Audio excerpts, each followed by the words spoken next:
Paray ginatambalan sa ospital ang usa sa batang biktima sa pagpang-hostage sa tulo ka mga person deprived of liberty sa Digo City District Jail ni atong Domingo.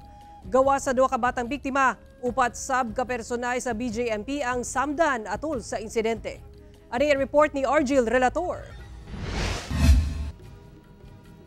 Ana sa Southern Philippines Medical Center sa Davao City, padayong ginatambalan ang nasamdang 4 anyos nga batang babae sa pagpang-hostage sa tulo ka mga person deprived of liberty kun PDL sulod sa Digo City District Jail niadtong Domingo sa Udto.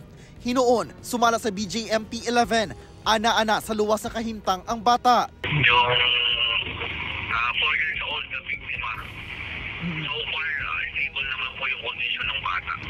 Na-discharge sa dayon ang usa ka batang biktima sanglit na suta nga wala kinisamad sa kalawasan.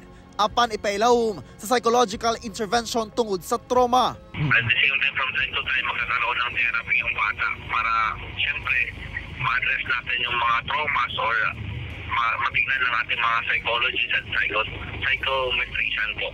Gawas sa mga biktima, upat sab ka miyembro sa BJMP Special Tactics and Response Assault Team ang nasamdan sa kamot ato sa pag-ilog nila sa mga improvised deadly weapon nga gamit sa tulo ka mga PDL nga suspect.